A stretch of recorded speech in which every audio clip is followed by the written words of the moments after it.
ஓம் நமோ நாராயணாய. ஓம் நமோ நாராயணாய. ஓம் பூர்ணமதః பூர்ணமிதம் பூர்ணாத் பூர்ணமுதச்யதே பூர்ணஸ்ய பூர்ணமாதாய பூர்ணமேவாவசிஷ்யதே. ஓம் சாந்தி சாந்தி சாந்தி. ஓம் ஸ்ரீ கிருஷ்ணாய பரமாத்மனே நமः. நாராயணம் நமஸ்கிருத்ய நரம் சைவ நரோத்தமம் தேவீம் சரஸ்வதீம் வியாசம் ததோ ஜயமுதீரயேத்.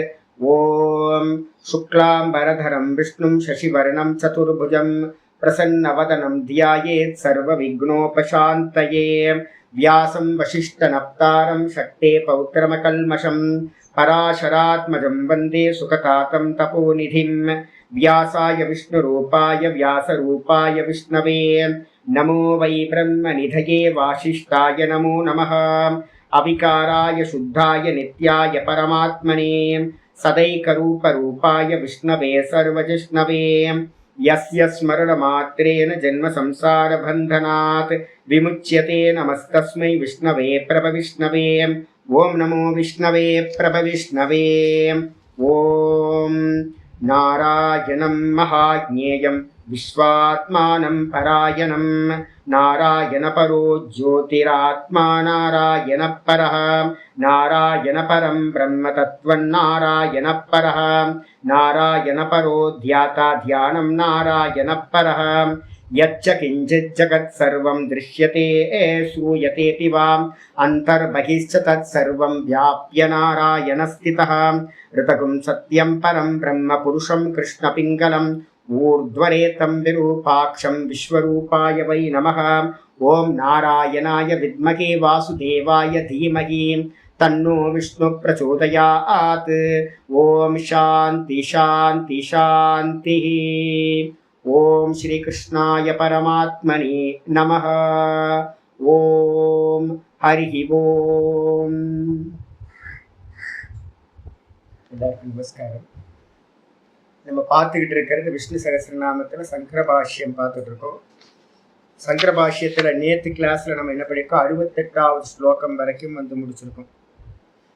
இந்த 60லேருந்து 68 வரைக்கும் பாராயணம் பண்ணிடலாம். भगवान् भगगानन्दी वनमाली हलायुतः आदित्यो ज्योतिरादित्यः सहिष्णुर्गतिसत्तमः सुधन्वाखण्डपरशुर्दारुणो द्रविणप्रतः दिवस्पृक् सर्वदृग्व्यासो वाचस्पतिरयो निजः त्रिसामासामगस्साम निर्वाणं भेषजं पिशक् सन्न्यासकृच्छमशान्तो निष्ठा शान्तिः परायणम् शुभांक शांति दश्रष्टा कुमुदकुवलेशयः गोहितो गोपतिर्गोप्ता वृषभाक्षो वृषप्रियः अनिवर्ती निवृत्तात्मा संक्षेप्ता क्षेमकृच्छिवः श्रीवत्सवक्षा श्रीवास श्रीपति श्रीमतांबरः श्रीधर श्रीधः श्रीशग श्रीनिवास श्रीनिधि श्रीविभावनः श्रीधर श्रीकर श्रेयः श्रीमान् लोकत्रयाश्रयः स्वक्षस्वंग सदानंदो नंदिर्ज्योतिर्गणेश्वरः विजितात्मा विधेयात्मा सत्कीर्तिश्चिन्न संशयः उदीर्न सर्वतश्चक्षुः अनीश शाश्वतस्थिरः भूषयो भूषणो भूतिर्विशोकशोकनाशनः अर्चिष्मानर्चितः कुंभो विशुद्धात्मा विशोधनः अनिरुद्धो प्रतिगत प्रत्युम्नो मितविक्रमः.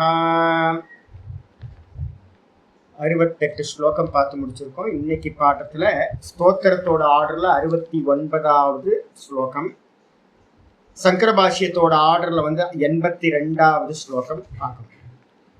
காலநேமினிஹா வீர காலநேமினிஹா வீரஹ शौरी शूरजनेश्वरः शौरी सूरजनेश्वरः त्रिलोकात्मा त्रिलोकेशः त्रिलोकात्मा त्रिलोकेशः கேசவः கேஷிஹா ஹரிஹீம் கேசவः கேஷிஹா ஹரிஹீம் காலநேமினிஹா வீரः शौरी शूरजनेश्वरः त्रिलोकात्मा त्रिलोकेशः केशवः केशिहा हरिः. மொத்தம் இந்த ஸ்லோகத்தில் 9 நாமங்கள் பகவானுக்கு சொல்லப்பட்டிருக்கு. இந்த 9 நாமங்களில் வந்து பார்த்தீங்கன்னா 642வது நாமம் காலநேமினி ஹா அப்படின்னு பேர்.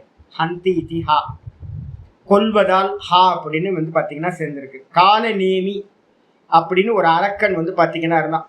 ராமரோட காலத்துல இருந்தான், அதே மாதிரி கிருஷ்ணரோட காலத்துல இருந்தான். இது மாதிரி கம்சனோட அப்பாவுக்கு பேர் வந்து காலநேமி அப்படின்னு பேர். அந்த அவரை வந்து பார்த்தீங்கன்னா அந்த அரக்கனை கொன்றதுனால சுவாமிக்கு பேர் வந்து பார்த்தீங்கன்னா காலநேமியை கொன்றதால், ஹந்தி கொன்றதால் அவருக்கு பேர் காலநேமினி ஹா அப்படின்னு பேர். அதுக்கப்புறம் வந்து பார்த்தீங்க அப்படின்னா 643வது நாமம் வீரஹா. வீரர்னா என்ன அர்த்தம்? அரக்கர்களை எல்லாத்தையும் எதிர்த்து போராடி எல்லாத்தையும் நாசம் பண்ணதால ஒவ்வொரு அவதாரத்திலையும் வீரம்னா பராக்கிரமம் உடையவராக இருந்ததுனால சுவாமிக்கு பேர் வீரஹா அப்படின்னு பேர். அதுக்கு அடுத்தது வந்து பார்த்தீங்கன்னா ஷௌரி அப்படின்றதுக்கு அர்த்தம் சூர குலத்துல வந்து பார்த்தீங்கன்னா பிறந்ததுனால. இந்த யாதவ குலத்துக்கு பேரே வந்து பார்த்தீங்கன்னா இன்னொரு குலம் ஒன்று பேர் இருக்கு. நம்ம பொதுவாக யாதவ குலம்னு சொல்றோம். அந்த யாதவ குலத்துக்கு பேர் சூரர் குலம் அப்படின்னு பேர். சூரவம்சம் அப்படின்னு பேர். அந்த சூரர்களோட குலத்துல பிறந்ததுனால அவருக்கு பேர் ஷௌரி அப்படின்னு பேர். அதுக்கப்புறம் வந்து பார்த்தீங்கன்னா அந்த சூரர்களுக்கு என்ன பேர் அப்படின்னா யாதவர்கள்னு சொல்றோம். யாதவர்களுக்கு இன்னொரு பேர் என்ன அப்படின்னு கேட்டிங்கன்னா சூரர்கள்னு பேர். இன்ன வரைக்கும் வந்து பார்த்தீங்கன்னா யாதவ குலம். இந்த யாதவ குலத்துக்கு எல்லாத்துக்கும் யாரெல்லாம் அந்த குலத்துல உதிச்சாங்களோ அவங்களுக்கெல்லாம் ஈஸ்வரனா இருக்கிறதுனால சுவாமிக்கு வந்து பார்த்தீங்கன்னா சூரஜனேஸ்வரக அப்படின்னு பேர். சூரஜனானாம் ஈஸ்வரக. சூரர் குலத்துல யது வம்சத்துல இன்னும் இருக்கு நிறைய வந்து பார்த்தீங்கன்னா யாதவ குலம் இருக்கு, யது வம்சம் இருக்கு. நர்மதா கரைக்கு போனீங்க அப்படின்னா வந்து பார்த்தீங்கன்னா யது வம்சத்தை வந்து பார்த்தீங்கன்னா பார்க்கலாம். எல்லாம் ராமர் தான் அவங்களுக்கெல்லாம் கடவுள். யாதவ குலத்துல இந்தியாவில ஏகப்பட்ட இடத்துல, பீகார்ல இருந்து தமிழ்நாட்டுல இருந்து எல்லா இடத்துலையும் இந்த வந்து கோமுட்டி செட்டியாரா ஏதோ ஒரு சொல்லுவாங்க. இந்த யாதவர்களுக்கு பல பேர் இருக்கு. ஒவ்வொரு இடத்துலயும் ஒவ்வொரு பேர். மாடு வச்சிருப்பாங்க, கோனார்னு சொல்லுவாங்க. அப்ப அவங்களுக்கெல்லாம் வந்து தேவதா எது அப்படின்னு கேட்டீங்கன்னா கிருஷ்ணர் தான் தேவதை எல்லா இடத்துலையுமே. அப்ப இன்னும் வந்து பாத்தீங்கன்னா யாதவ குலத்துல பிறந்தவங்களுக்கு பேரு சூரஜனங்கள்னு பேரு. அவங்களுக்கெல்லாம் ஈஸ்வரனா இருக்கிறவர் கிருஷ்ண பரமாத்மா, சூரஜனேஸ்வரகான்னு பேரு. அதுக்கப்புறம் எது ஆமா சௌரிராஜன். சௌரி குலத்துக்கு ராஜன் சௌரிராஜன். சௌரின்றது வந்து யாதவ குலத்துக்கு இன்னொரு பேரு சூரர் குலம் அப்படின்னு பேரு. அதுல பிறந்ததுனால சௌரின்னு சுவாமிக்கு பேரு. அந்த குலத்துல பிறந்தவங்க எல்லாருக்கும் பேரு சூரஜனங்கள் அப்படின்னு பேரு. யாதவர்களுக்கு இன்னொரு பேரு சூரஜனங்கள். அந்த ஜனங்களுக்கெல்லாம் வந்து ஈஸ்வரன் யாரோ அவர் வந்து பாத்தீங்கன்னா சூரஜனேஸ்வரா அப்படின்னு பேரு. இதுக்கு அடுத்தது திரிலோகாத்மா அப்படின்னு பேர். திரிலோகாத்மான என்ன அர்த்தம்? 3 லோக்கங்களுக்கும் ஆத்மாவாக இருப்பவர். 3 லோக்கம் என்னது? ஜாகிரத பிரபஞ்சம், சொப்பன பிரபஞ்சம், சுஷுப்தி பிரபஞ்சம். அகாரம், உகாரம், மகாரம். இந்த 3த்தையும் வியாபிச்சிருக்கிற அந்த துரியத்துக்கு பேர் வந்து பார்த்தீங்கன்னா துரியம்னா பிரம்மம். அப்ப அந்த பிரம்மத்துக்கு என்ன பேர் அப்படின்னா திரிலோகாத்மா அப்படின்னு பேரு. சுவாமி என்னவா இருக்கார்? பிரம்மஸ்வரூபமா இந்த 3 லோகத்துக்கும் ஆத்மாவா இருக்கார். அதனால திரிலோகாத்மான்னு பேர். அதுக்கு அடுத்து திரிலோகேஷக அப்படின்னு என்ன அர்த்தம்? 3 லோகத்துக்கும் வந்து பார்த்தீங்கன்னா ஈஸ்வரனாக இருப்பவர். பூர்புவஸ்வா. 7 லோகங்களுக்கும் ஈஸ்வரனா இருக்கிறவர் யாரு? ஏக்க தேவதா தான். எல்லா தேவதைகளுக்கும் ஈஸ்வரனா இருக்கிறது ஹிரண்ய கர்ப்பா. அதுக்கு அடுத்து கேசவகனா என்ன அர்த்தம் அப்படின்னு கேட்டீங்கன்னா 3 தேவதைகள் பிரம்மா, விஷ்ணு, மகேஸ்வரன் 3 தேவதையோட ஸ்வரூபமா யார் இருக்காரோ அவர் வந்து பார்த்தீங்கன்னா ஒன்றிணைஞ்ச ஸ்வரூபம். அகாரம் பிரம்மா, உகாரம் விஷ்ணு, மகாரம் வந்து பார்த்தீங்கன்னா சிவன். இந்த 3ம் இணைஞ்ச ரூபம் எது? ஓம்னு சொல்றோம்ல. அந்த 3த்துலையும் இணைஞ்சது ஆதாரமா எது இருக்குன்னா துரியம்னு சொல்லக்கூடியது இருக்கு. அப்ப அதனால கேசவன்ற வார்த்தை எதை குறிக்கிறது அப்படின்னா சுத்த பிரம்மத்தை குறிக்கக்கூடியது கேசவன். அப்புறம் கேஷிகா அப்படின்னா என்ன அர்த்தம்? குருவுக்கு பேர் வந்து பார்த்தீங்கன்னா கேஷிகான்னு பேர். நான் வந்து ஆச்சாரியர் வேற அர்த்தம் பண்ண போறார், நான் சும்மா வேற ஒரு அர்த்தம் சொல்லிட்டே போறேன் உங்களுக்கு. கேஷிகான்னா என்ன அர்த்தம்? கால நேமினி ஹா. ஹா எங்கெல்லாம் ஹா போட்டிங்களோ அங்கெல்லாம் ஹந்தி கொல்லுதல்னு அர்த்தம். கேஷிகா அப்படின்னா என்ன அர்த்தம்? கேஷி நாம அரக்கனை. ஒரு அரக்கன் இருந்தான், கேஷி அப்படின்னு ஒரு அரக்கன் இருந்தான். அந்த அரக்கனை கொன்னதுனால அவருக்கு பேர் வந்து பார்த்தீங்கன்னா என்ன பேர் அப்படின்னா கேஷிகா அப்படின்னு பேர். சிம்பிள். நம்ம எங்கே போய் மொட்டை போடுறோம் தெரியுங்களா? திருப்பதியில் போய் மொட்டை போடுறோம்லாம் என்ன அர்த்தம் தெரியுங்களா உங்களுக்கு? முடியை எடுத்து பாருங்க. நம்ம இதில் ஜெயந்தி அம்மா இருந்தாங்க. எனக்கு அப்படியே பார்க்கறதுக்கே துக்கமாகி போச்சு. என்ன அப்படின்னா நமக்கு கேசம் இருக்கு பாருங்க. கேசம் என்ன அகங்காரத்தை கொடுக்குது தெரியுங்களா? இந்த முகத்துக்கு அலங்காரம் கொடுக்கறதே எது? கேசம் தானே. கேசத்தை எடுத்துட்டோம் அப்படின்னா போச்சு, எல்லாம் போச்சு. அகங்காரத்தை வந்து பார்த்தீங்கன்னா இண்டிகேட் பண்றது வந்து பார்த்தீங்கன்னா கேசம். அந்த அகங்காரத்தை நாசம் செய்யறதுனால சுவாமிக்கு என்ன பேர்? கேஷிகான்னு பேர். குருநாதருக்கு பேர் வந்து பார்த்தீங்கன்னா ஜெகத்குருவா இருந்து எல்லாத்தோட அகங்காரத்தையும் நாசம் பண்றதுனால கேஷிகா அப்படின்னு பேர். நம்மள்ட்ட இருக்கிற அபிமானத்துக்கு பேர் என்ன பேர்? கேஷி அப்படின்னு பேர். நம்ம அகங்காரத்துக்கு பேரு கேஷி. கேஷின்னு என்னது? கேசத்துல அபிமானத்தை உடையவன். ஒரு சாமி வந்து மலேசியால இருந்தார். நம்ம சின்ன பையன், வயசு ரொம்ப கம்மி, வீடியோல ரொம்ப ஃபேமஸ், ரொம்ப ஃபேமஸ். ஒரு சின்ன ஒரு வீடியோ போட்டா அவ்வளவுதான், அப்படியே எல்லாம் இதாயிடுவாங்க.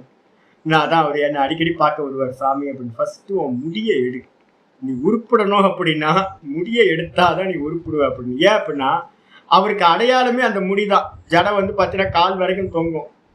அந்த ஜடையை எடுத்து வச்சுக்கிட்டு வேற எதுவுமே இல்லை. மக்களுக்கு அட்ராக்ட் பண்றதுக்கு வந்து பார்த்தீங்கன்னா ஏதாவது ஒன்று, அவ்வளோதான். அந்த கேசத்து மேல வந்து பார்த்தீங்கன்னா பெண்களுக்கும் இவங்களுக்கும் சான்னியாசிகளுக்கும் அவ்வளோ அபிமானம் இருக்கு. அகங்காரத்தை குறிக்கிறது. அப்ப கேசத்துல அகங்காரத்துக்கு உடையவங்களுக்கு பேரு கேஷி. அபிமானம், அகங்காரம். அதை நாசம் செய்யறவர் எவ்வளோ? அகங்காரத்தை நாசம் பண்றது யாரு? குருநாதர். ஜெகத்குரு யாரு? கிருஷ்ண பரமாத்மா. அதனால அவருக்கு பேரு கேஷிஹா அப்படின்னு பேர். அதுக்கப்புறம் ஹரி. ஹரின்றது என்ன அர்த்தம்? ஹரதி பாப்பான் இதி ஹரிஹி. எல்லாத்து பாப்பங்களையும் நாசம் செய்யறவரா பகவான் இருக்கிறதுனால ஹரி அப்படின்னு சுவாமிக்கு பேர். ஆயிடுச்சா? 9 நாமங்கள். பாஷ்யத்துக்கு வந்துருக்கு.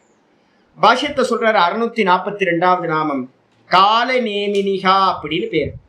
காலநேமினிகான என்ன அர்த்தம்? காலநேமின்ற அரக்கனை கொன்றதால் காலநேமி ஹா அப்படின்னு பேர். பாஷிக்கார் சொல்றாரு காலநேமிம் அசுரம் நிஜகான இதி காலநேமினிஹா. அவர் என்ன பண்ணார் அப்படின்னு கேட்டீங்கன்னா, காலநேமின்னு சொல்லக்கூடிய, நேமினா என்ன அர்த்தம்னா சக்கரத்துக்கு பேரு நேமின்னு. கால நேமின்னா என்ன அர்த்தம்? கால சக்கரம் அப்படின்னு அர்த்தம் இருக்கும். அப்ப கால சக்கரத்தை வந்து பாத்தீங்கன்னா யாரு நாசம் பண்றா அப்படின்னு கேட்டீங்க அப்படின்னா, இதுல பிருகதாரண்யத்துல மந்திரம் இருக்கு. எல்லாமே வந்து பாத்தீங்க அப்படின்னா அக்ஷர பிரம்மம் அப்படின்னு ஒரு ஒரு இது வந்து மந்திரம் பிருகதாரண்யத்துல சொல்லப்பட்டிருக்கு. நான் உங்களுக்கு ஏற்கனவே அக்ஷர பிராமணம் கார்கி பிராமணம்னு ஒண்ணு எடுத்திருக்கேன் பாத்தீங்களா? அந்த கார்கி பிராமணத்துல வந்து பாத்தீங்கன்னா சொல்லுது, ஏதஸ்யவா அக்ஷரஸ்ய பிரசாசனே. இந்த பகவானோட அக்ஷர தத்துவம்னு பேர் பகவானுக்கு, சுத்த பிரம்ம தத்துவம். அவருடைய ஆக்ஞையினால தான் வந்து பாத்தீங்கன்னா என்னெல்லாம் இருக்கு அப்படின்னு கேட்டீங்கன்னா, சம்பத்சரா, நிமேஷா, முகூர்த்தா, அகோராத்ராஹா, அகோராத்ராணி, அர்த்தமாசா, மாஷா, ரிதவஹா, சம்பத்சரா இதி. இந்த காலம் வந்து பாத்தீங்கன்னா என்னெல்லாம் பிரிக்கிறோம்? நிமிஷங்கள்னு பிரிக்கிறோமா காலத்தை. அதுக்கப்புறம் முகூர்த்தம்னு 24 நிமிஷம் சேர்ந்தது வந்து ஒரு முகூர்த்தம் பிரிக்கிறோம். 48 நிமிஷம் சேர்ந்தது முகூர்த்தம் பிரிக்கிறோம். அதுக்கப்புறம் வந்து பாத்தீங்கன்னா அகோராத்திரம், பகல் இரவுன்னு பிரிக்கிறோம். அப்புறம் அர்த்தமாசானா ஒரு பகல், ஒரு சுக்லபட்சம் அப்படின்னா 15 நாள், கிருஷ்ணபட்சம்னு 15 நாளை பிரிக்கிறோம், அரை மாசம். அதுக்கப்புறம் 30 நாள் சேர்ந்து ஒரு மாசம்னு பிரிக்கிறோம். அதுக்கப்புறம் ரித்துக்கள்னு வந்து பாத்தீங்கன்னா 3 மாச அளவை வந்து ரித்துக்கள்னு சொல்றோம். சம்பத்சரம்னு ஒரு வருஷத்தை சொல்றோம். இது மாதிரி பிரிச்சு வச்சிருக்கிறது எல்லாம் யாரோட ஆக்ஞையில அப்படின்னு கேட்டீங்கன்னா பரமாத்மாவோட ஆக்ஞையில இருக்கு. இந்த பரமாத்மா என்ன, ஆமா ரித்துனா ரெண்டு மாசம் மொத்தம் 6 ரித்து நம்மளது. ஆனா ரித்து வந்து எல்லா இடத்துலயும் 6 மாசம், 6 ரித்துக்கள் இல்லை. நம்ம பாரத தேசத்துல மட்டும்தான் வந்து பாத்தீங்கன்னா ரித்து வந்து 6 ரித்துக்கள் ஸ்பெஷல். அதான் பகவான் நம்ம பாரத தேசத்துல. மற்ற இடத்துல எல்லாம் வந்து பாத்தீங்கன்னா ரித்துக்கள் வந்து பாத்தீங்கன்னா 4 ரித்துக்கள் இருக்கு. 3 மாசமா 4 ரித்துக்கள் இருக்கு. பூர்ண ரித்து வர்றது நம்ம பாரத தேசத்துல மட்டும்தான் 2 மாசம் 6 ரித்துக்கள் வருது. அப்ப வந்து பாத்தீங்க அப்படின்னா அந்த காலம் எல்லாம் யாரோட ஆக்ஞையில இருக்கு அப்படின்னு கேட்டீங்கன்னா பகவானோட ஆக்ஞையில இருக்கு. பகவான் வந்து பாத்தீங்கன்னா எங்க வந்து காலம் இல்லாம இருக்குன்னு யோசிச்சு பாருங்க. எந்த இடத்துல காலம் இல்லை? தூக்கத்துல போனீங்கன்னா காலம் இல்லை. சுவாமி என்ன பண்ணாருன்னா ஜாகிரதத்திலையும் ஒரு காலம் இருக்கு, சொப்பனத்திலையும் ஒரு காலம் இருக்கு. ஆனா வந்து பாத்தீங்கன்னா டீப் ஸ்லீப் போகும்போது காலத்தை சுவாமி என்ன பண்ணிடுறார்? நாசம் செய்து விடுகின்றார். ஈஸ்வரனோட சொரூபத்துல காலம் இல்லை. அதனால சுவாமி என்ன பண்றார்? காலச்சக்கரத்தையே நாசம் செய்யறதுனால ஈஸ்வர சுரூபத்துக்கு பேரு காலநேமினி. காலநேமினி அப்படின்னா என்ன அர்த்தம்? காலச்சக்கரம். அதை நாசம் செய்பவர் வந்து பாத்தீங்கன்னா காலநேமினிகா அப்படின்னு பேர். அப்ப காலம்தான் அசுரன். நமக்கு எல்லாத்தையும் வந்து பாத்தீங்கன்னா நம்மளை நாசம் பண்ணுதுல, நம்மளோட ஐஸ்வர்யம், தேக ஆரோக்கியம் எல்லாத்தையும் காலம் என்ன பண்ணுது? டிஸ்ட்ராய் பண்ணுதா? அப்ப அதுதான் அசுரன். அந்த அசுரனை வந்து பாத்தீங்கன்னா ஈஸ்வரன் என்ன பண்றார்? நாசம் செய்கின்றார். இந்த அர்த்தத்தை எடுத்துக்க வேண்டியது ரகசியமான அர்த்தம். அதுக்கப்புறம் 643வது வீரக அப்படின்னு பேர். இந்த காலநேமினி யாரு அப்படின்னு கேட்டீங்கன்னா சொல்லாம விட்டுட்டேன். கம்சனோட அப்பாவுக்கு பேரு காலநேமினி பேர். அதுக்கப்புறம் வந்து பாத்தீங்க அப்படின்னா மாரீசன் அப்படின்னு நம்ம வந்து ராமாயணத்துல வந்து மாரீசன் அப்படின்னு இருக்குல்ல, மாரீசனோட பிள்ளைக்கு பேர் வந்து பாத்தீங்கன்னா காலநேமின்னு பேர். அவரை வந்து பாத்தீங்கன்னா ஹனுமன் வந்து பாத்தீங்கன்னா கொல்வார். அதுக்கப்புறம் புராணத்துல வந்து போனீங்க அப்படின்னா காலநேமி அப்படின்ற போது தாரகாசுரனும் மாயாவோட விஷயத்துல வரும்போது மாயா சக்தி அம்பாலோட வந்து பாத்தீங்கன்னா தாரகாசுரனை வந்து வதம் பண்ணும்போது அம்பாலோட இந்த தாரகாசுரனோட தளபதியா இருந்தவர். அம்பாள் வந்து என்ன பண்றாங்க அப்படின்னு கேட்டீங்கன்னா அந்த காலநேமியை நாசம் பண்ணிட்டு தான் ஜெயம் பண்றாங்க. தாரகாசுரனோட தளபதிக்கு பேர். அப்ப 3 இடத்துல வந்து பாத்தீங்கன்னா என்ன வருது அப்படின்னா காலநேமி அப்படின்னு வருது.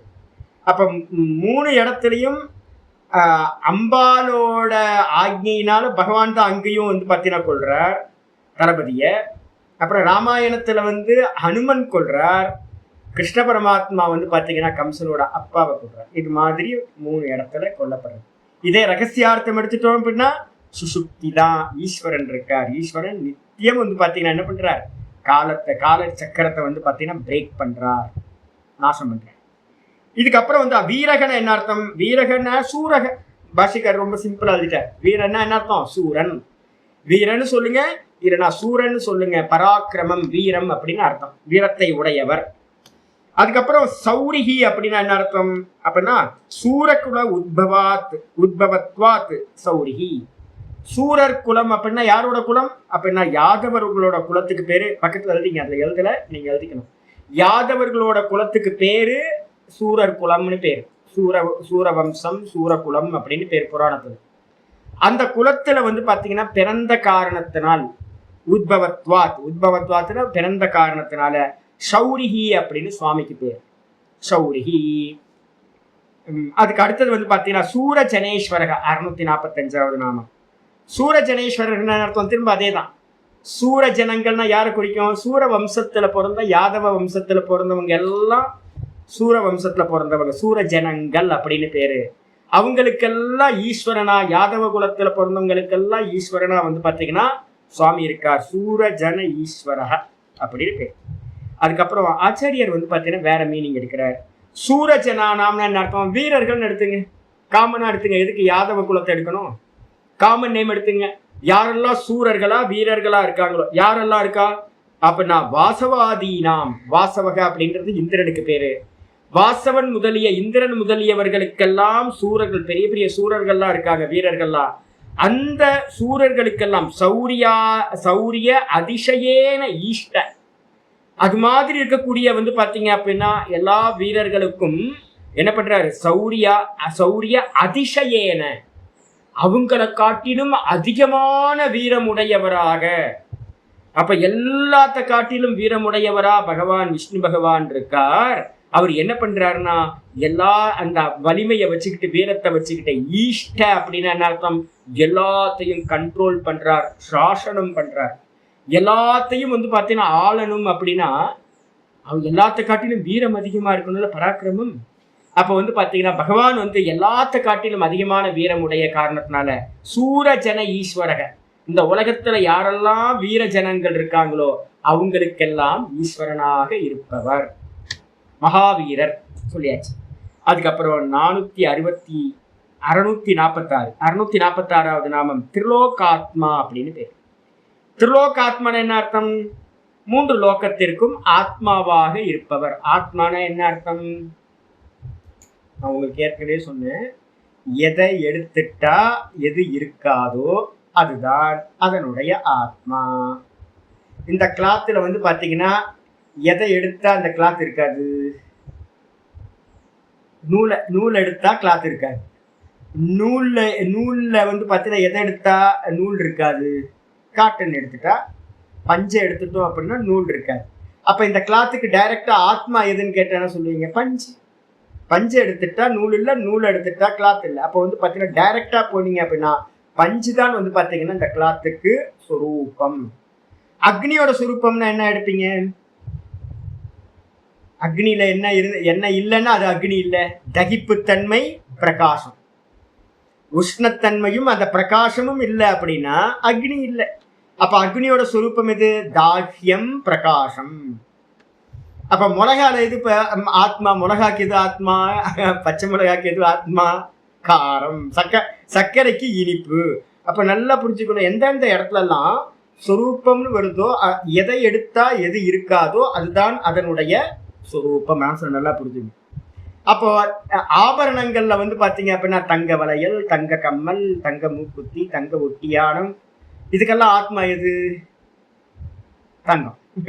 தங்கத்தை எடுத்துட்டீங்கன்னா தங்கம் ஒட்டியானம் இருக்காது, தங்க மூக்குத்தி இருக்காது, தங்க கம்மல் இருக்காது. அப்போ தங்கம் தான் அதனுடைய சொரூபம். அதே மாதிரி இந்த 3 லோக்கங்கள் இருக்கு, பூர் புவ சுவா. இந்த 3 லோக்கங்கள் எதை இண்டிகேட் பண்ணுது? 7 லோக்கங்களுக்கும் 3 லோக்கம், திரிலோகம் அப்படின்னு நம்ம சொல்லுவோம். இந்த 3 லோக்கத்துக்கும் வந்து பாத்தீங்கன்னா ஆத்மான என்ன அர்த்தம்? எந்த இடத்துல எல்லாம் ஆத்மா வருதோ அந்த ஆத்மான்றதுக்கு அர்த்தம் சொரூபம் அப்படின்னு போடணும். இந்த 3 லோக்கங்களுக்கும் சொரூபமா ஆத்மாவா இருப்பவர் அப்படின்னா என்ன அர்த்தம்? சுவாமி தான். என்ன இல்லைன்னா எது இருக்காது? இந்த 3 லோக்கமும். கான்சியஸ்னஸ் இல்லைன்னா இந்த 3 லோக்கமும் இருக்காது. சுவாமி தான் வந்து பாத்தீங்க அப்படின்னா எல்லாத்துக்குள்ளாரையும் கான்சியஸ்னஸா இருக்கார். இல்லைன்னா சுவாமி இல்லைன்னா இந்த உலகம் இருக்கவே இருக்காது, எல்லாம் ஜடமா போயிடும். அறிபவன் ஒருத்தர் இல்லைன்னா இது எல்லாம் அறியப்படும் வஸ்துக்கள் எதுவும் எக்ஸிஸ்டன்ஸ் இல்லாமல் போய்விடும். அப்ப இந்த 3 லோக்கங்களுக்கும் ஆத்மா யாருன்னா சுவாமி தான். அதனால அதுக்கு பேர் திரிலோகாத்மான்னு சுவாமிக்கு பேர். பாஷிகர் சொல்றாரு, திரையானாம் லோகானாம். இந்த 3 லோக்கங்களுக்கும் வரப்போது புவன கோஷ மண்டலத்தை பத்தி நம்ம விசாரம் பண்ண போறோம் யோக சூத்திரத்துல. இந்த ஏன் திரிலோகம்னு சொல்ல போறோம்னு அங்க வியாச பாஷ்யத்துல அவர் சொல்றார். கீழே இருக்கிற அத்தல வித்தல சுத்தல பாதாள தலாத்தல மகாத்தல பாத்தாள வரைக்கும் இருக்கிற வரைக்கும், மேல வந்து பாத்தீங்கன்னா பூர் புவ சுவ மகா ஜன தப மகா சத்தியம் வரைக்கும், பூமியில இருந்து 7 மேல, பூமிக்கு கீழே 7, மொத்தம் 7 14 லோக்கங்கள்.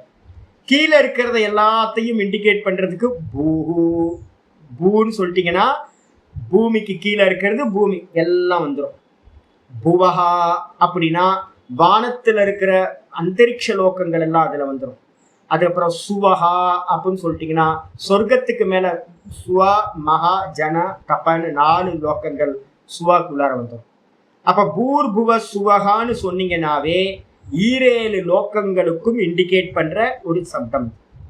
அப்ப இந்த 3 லோக்கங்கள் அப்படின்னா 7 லோக்கங்களுக்கும் அந்தர்யாமிதயா ஆத்மா இது. சுவாமி என்ன பண்றாரு அப்படின்னா அந்தர்யாமி பிராமணம்னு ஒண்ணு பார்த்தோம், நம்ம கீதால வந்து பார்த்தோம். அந்தர்யாமினா உள்ள வந்து பார்த்தீங்கன்னா இப்ப நான் சொன்ன மாதிரி இந்த கிளாத்துக்கு அந்தர்யாமி யாரு? கிளாத்துக்கு உள்ளார யாரு இருந்துகிட்டு கிளாத்தை வந்து ஆப்ரேட் பண்றாரோ, கிளாத்து வந்து பாத்தீங்கன்னா அதை உள்ள இருக்கிற அவரை அறியாதோ, அந்த கிளாத்து தான் அவருக்கு சரீரமோ. எது? நூல் தான் வந்து பாத்தீங்கன்னா கிளாத்துக்கு உள்ளார இருக்கு. இந்த கிளாத்துக்கு நூலை பத்தி தெரியாது. இந்த கிளாத்தை வந்து ஆப்ரேட் பண்றதே உள்ள இருக்கிற நூலா இருக்கிறது தான். அப்ப அதுதான் அந்தர்யாமின் முதல் ஸ்டெப். அதுக்கப்புறம் நூலுக்கு அந்தர்யாமி யாரு அப்படின்னு எடுத்தா பஞ்சு. நூலுக்குள்ளார இருந்துகிட்டு நூலு வந்து பாத்தீங்கன்னா அந்த பஞ்சை அறிவதில்லை, தனக்கு ஒரு ஆத்மா இருக்கு அப்படின்னு. அந்த பஞ்சுக்கு சரீரம் எது அப்படின்னா நூலு, அதோட பாடி. ஆனா பாடிக்கு தெரியவே தெரியாது உள்ள இருக்கிற ஆத்மாவை. அப்போ அந்தர்யாமினா என்ன அர்த்தம் அப்படின்னு கேட்டீங்கன்னா, லாஸ்ட் எண்டு வரைக்கும் இதுக்குள்ளாரன்னு போயிட்டே இருந்தீங்கன்னா, ஒரு லாஸ்ட் எண்டு எது வருதோ அந்த தத்துவத்துக்கு பேர் தான் அந்தர்யாமி அப்படின்னு பேர். இப்ப நல்லா ஒவ்வொன்றா நேத்தி பண்ணிக்கிட்டே போங்க. நம்ம நேத்தி பண்ணிக்கிட்டே போனோம்னா, இந்த தேகம் ஆத்மா இல்லை பார்க்கப்படுவதால். இதுக்குள்ளார யார் இருக்கா அப்படின்னா, பஞ்சகோஷத்துல பாத்தீங்கன்னா சொல்லுவோம், தைத்திரியத்துல சொல்லுவோம், இந்த அன்னமயத்துக்குள்ளார எது இருக்கு அப்படின்னா, அந்த ஸ்தூல தேகத்துக்குள்ளார பிராணமய கோஷம் இருக்கு, இந்திரியங்கள் எல்லாம் இருக்கு, பிராணன்லாம் இருக்கு. அதுக்கப்புறம் அதுக்குள்ளார எது இருக்கு அப்படின்னு கேட்டீங்கன்னா, மனோமய கோஷம் இருக்கு. மனோமய கோஷத்துக்குள்ளார புத்தின்ற விஞ்ஞானமய கோஷம் இருக்கு. விஞ்ஞானமயத்துக்குள்ளார தூக்கத்துல இருக்கிற ஆனந்தமய கோஷம், தூக்கத்துல நல்லா ஆனந்தமா தூங்குனேன்னு சொல்றமே, அந்த ஆனந்தமய கோஷம் இருக்கு. அதுக்குள்ளார பாத்தீங்க அப்படின்னா, ஆனந்தமய கோஷத்தையும் தாண்டிங்கன்னா வெறும் ஆனந்தம் பிரம்மேதி வியஜானாத், ஆனந்தம் தான் பிரம்மம், லாஸ்ட் எண்டு. அப்ப அந்த ஆனந்தம்ன்றது பாத்தீங்கன்னா சொரூபம்.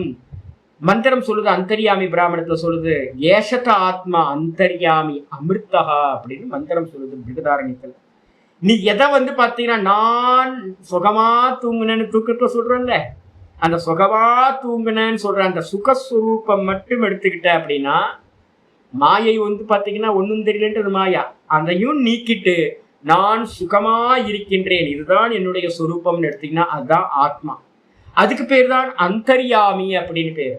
பகவான் என்னவா இருக்கார் அப்படின்னா, எல்லா ஜீவராசிகளுக்குள்ளாரையும் ஆத்மாவா அந்தர்யாமியா நானா இருக்கார்.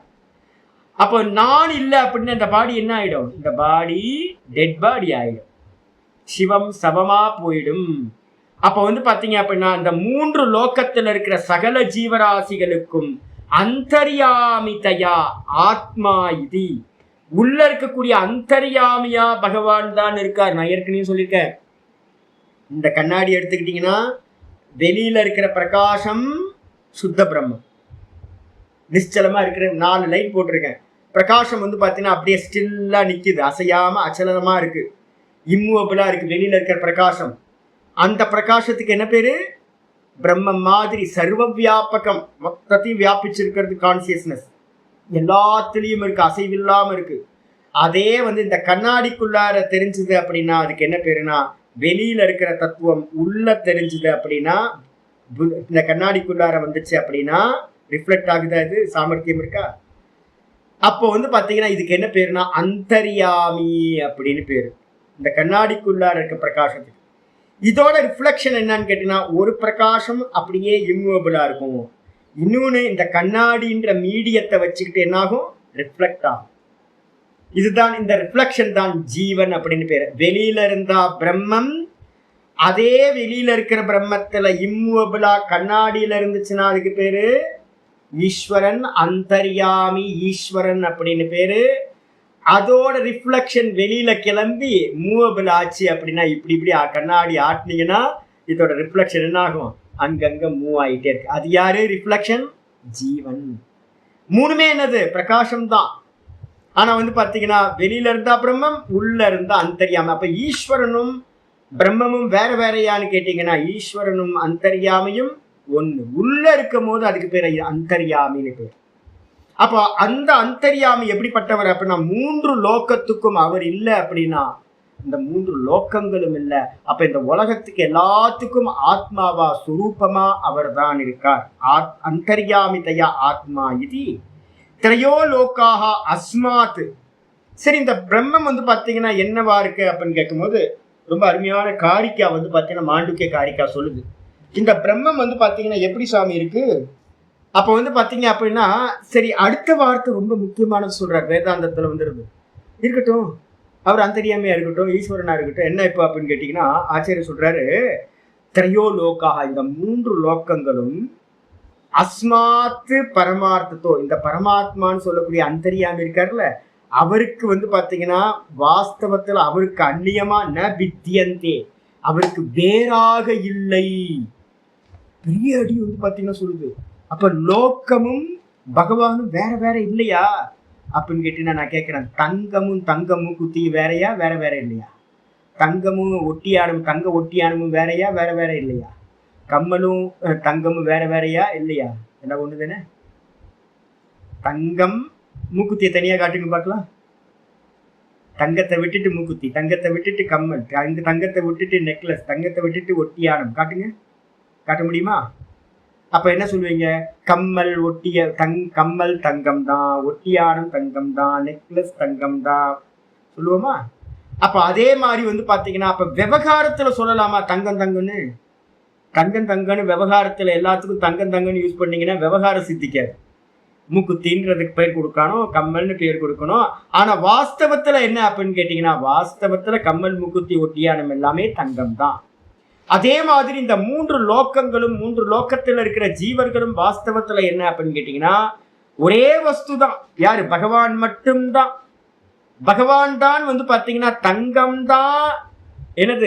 நம்ம விவேகம் பண்ணாததுனால தங்கத்துக்கு மேல ஒரு ஃபார்மை கிரியேட் பண்ணி அந்த ஃபார்முக்கு என்ன கொடுத்து வச்சிருக்கோம்? பேர் கொடுத்து வச்சிருக்கோம். இது மூக்குத்தி, இது கம்மல், இது வந்து வளையல், இது நெக்லஸ் அப்படின்னு. ஐயோ, தங்கத்துக்கு மேல ஒரு ஃபார்மை மாத்தி வச்சா ஆள் மாறிடுமா என்ன? தங்கம் தங்கமா தானே இருக்கு. ஒரு பிஸ்கட்டா இருக்கும் போது இருந்த தங்கம் தான் நீங்க வந்து பாத்தீங்கன்னா கொஞ்சோண்டு எடுத்து வேற வேற ஃபார்ம் கொடுத்து வேற ஒரு பேர் வச்சிருக்கீங்க. அப்ப பேரும் அந்த நாமமும் ரூபமும் வந்து பாத்தீங்கன்னா வாஸ்தவமா அப்படின்னு கேட்டீங்கன்னா வாஸ்தவம் இல்லை. அப்ப வாஸ்தவம் என்ன அப்படின்னு கேட்டீங்கன்னா கம்மலா மூக்குத்தியா ஒட்டியானமா இருக்கும் போதும் கூட அது என்னவா இருக்கு? தங்கமா தான் இருக்கு. அப்ப என்ன அப்படின்னு கேட்டீங்கன்னா நம்ம நாம ரூபத்துல மயங்கிட்டோம், தங்கத்தை விட்டுட்டு கம்மல் மூக்குத்தியில மாட்டிக்கிட்டோம். அதே மாதிரி வந்து பாத்தீங்க அப்படின்னா தூக்கத்துல இருக்கும்போது ஏதாவது இருந்துச்சு லோக்கங்கள்? ஒரு லோக்கமும் இல்லைல்ல, தேகம் இல்லை, லோக்கம் இல்லை, ஒன்றும் இல்லைல்ல. வேக்கப் ஆகும் போது வந்து பாத்தீங்கன்னா என்னாச்சு? நான் சுகமா தூங்குன ஒன்னும் அறியலைன்ற அந்த ஒன்னும் அறியலைன்ற மாயா என்ன ஆச்சுன்னு கேட்டீங்கன்னா இந்த நாமரூப ஜெகத்தா ஈரேல் லோக்கமா ஆச்சு. தெரியுது. அப்பவும் நான் இருந்தேன், தூக்கத்துல சுகமா இருந்தேன், இப்பவும் நான் இருக்கேன். இந்த நான் தங்கம் மாதிரி சத்தியம், தங்க கம்மல், தங்க மூக்குத்தி, தங்க ஒட்டியானம், தங்க நெக்லஸ், எல்லாத்துலயும் தங்கம் தங்கம் தங்கம் பேசா இருக்கிற மாதிரி காலையில வேக்கப் ஆகிறதுக்கு முன்னாடியும் நான், இப்பவும் நான், திரும்ப சொப்பனத்துக்கு போகும்போதும் நான், சொப்பனத்தை பார்த்து முடிச்சதுக்கு பிறகும் தூக்கத்திலையும் நான். இதுல எல்லாத்திலையும் இருக்கிற நான் அப்படியே இருக்கு. அப்ப வாஸ்தவத்துல இந்த ஜெகத்து நடுவுல தெரியறது இது என்னது? என்னுடைய சுரூபம் தான். தங்கம் தான் ஆபரணமா எப்படி தோன்றுகிறதோ அதே மாதிரிதான் நான்ற கான்சியஸ்னஸ் தான் என்னவா தெரியுது? இந்த ஜெகத்தா தெரியுது. அந்த நான் யாரு? பரமாத்மா. அப்ப அதனால வந்து பாத்தீங்கன்னா ஆச்சாரியார் சொல்றாரு, பரமார்த்தத்தோ ந வித்யந்தே அஸ்மாத். இந்த பரமாத்மாட்ட இருந்து வந்து பாத்தீங்கன்னா இந்த ஜெகத்து வந்து வாஸ்தவத்துல வேறாக இல்லை. வேறாக இல்லைன்னு அர்த்தம், மண்ணுதான் பானை, மண்ணுதான் சட்டி, மண்ணுதான் தட்டு, அதே மாதிரி. அப்ப வந்து பாத்தீங்கன்னா பகவான் தான். இந்த 3 லோக்கமா வந்து யார் இருக்கா அப்படின்னா பகவான் தான் இருக்கார், 3 லோக்கமா. அதனால வந்து பாத்தீங்கன்னா ஆச்சாரிய சொல்றாரு இதிவா திரிலோகாத்மான்னு பேர். 3 லோக்க வடிவத்தில் இருப்பவர். முதல் ஸ்டெப்பு 3 லோக்கத்துக்கும் ஆத்மாவா இருக்கிறவர், ஆதாரமா இருக்கிறவர், சுரூபமா இருக்கிறவர். 2வது ஸ்டெப் சொல்றோம் 3 லோக்கம்ன்றது பகவானுக்கு அந்நியமா கொஞ்சம் கூட இல்லவே இல்லை. 3 லோக்கங்களும் சுவாமிக்கு மேல அவித்தியினால தெரியுது. அவர் இதை வந்து பாத்தீங்கன்னா மாண்டுக்கிய காரிக்கால வந்து ஒரு முக்கியமான மந்திரம் வந்து பாத்தீங்கன்னா சொல்லப்படுது. 2:12 மாண்டுக்கிய உபனிஷத்துல காரிக்கா 2 மாண்டுக்கிய காரிக்கா 2:12 எழுதிங்க. கல்பயத்யாத்மனாத்மானம் ஆத்மா தேவஸ்வமாயயா சயேவ புத்தியதே வேதான் இதி வேதாந்த நிச்சயா. இந்த பரமாத்மா என்ன பண்ணாரு அப்படின்னு கேட்டீங்கன்னா சும்மா பொழப்பு இல்லாம என்ன பண்ணாரு அப்படின்னு கேட்டீங்கன்னா சும்மா இருக்கிறது ஏதாவது பண்ணணுமே. நம்ம ஆட்களுக்கு சும்மா இருக்கிறது பிடிக்காது இல்லை. 2 சிஷியர்கள் வருவாங்க. இங்கே ஈவினிங் ஒருத்தர் வருவார். வந்தோன்னு வந்து பார்த்தீங்கன்னா இதை பண்ணுவேன் அது பண்ணுவேன். என்ன குரங்கு குட்டி மாதிரியே பண்ணுறீங்க, உங்களுக்கு எதையாவது பண்ணணும்னா எங்கேயாவது போய் எதையாவது பண்ண வேண்டியதுன்னு ஏன்ட்ட வந்துட்டு எதையாவது பண்ணுறது, இருக்கிறத நல்லா இருக்கிறது எல்லாத்தையும் இதை அது பண்ணுறது இதை பண்ணுறது. நம்ம நாதபிரம்மம் அதே மாதிரி தான், சும்மா இல்லைன்னா எல்லாத்தையும் க்ளீன் பண்ண வேண்டியது. ஏன் உங்களுக்கு வேறு வேலை இல்லை? எதையாவது வச்சு பண்ணிக்கிட்டே இருக்கிறது. வெறும் கையை வச்சுட்டு சும்மா இல்லை. இந்த பரமாத்மா என்ன பண்ணாரு தெரியுங்களா? அவருக்கும் அதே பிரச்சனை தான்.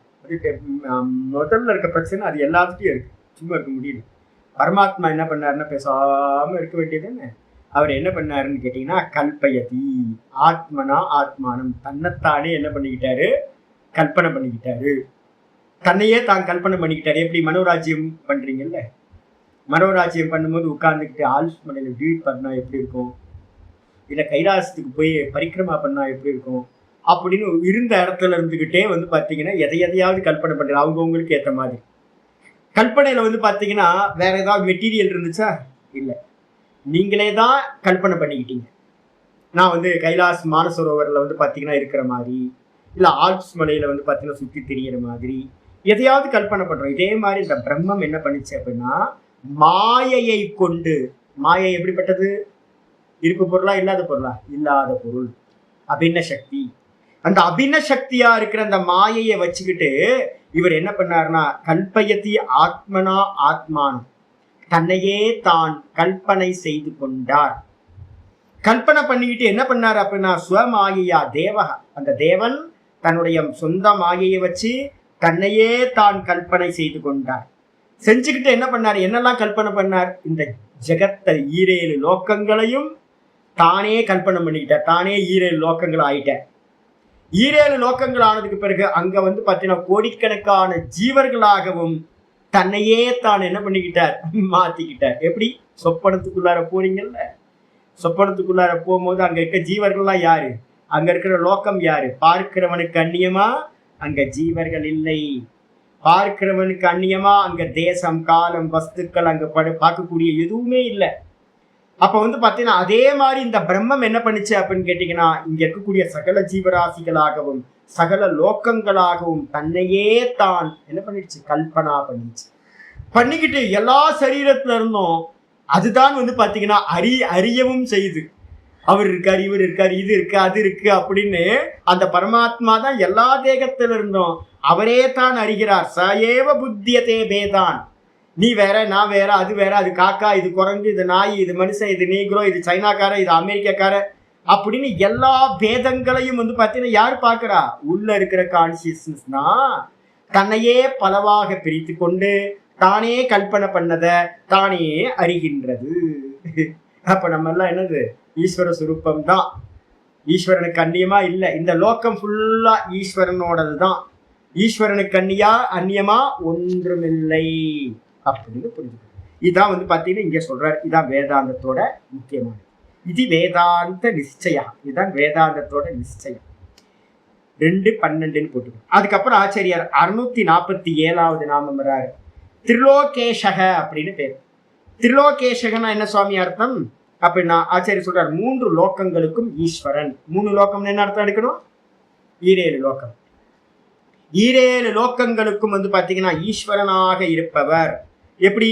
திரையோ லோகாஹா தத ஆஜ்ஞப்தாஹா ஸ்வேசு ஸ்வேசு கர்மசு வர்த்தந்த இதி திரிலோகேஷக.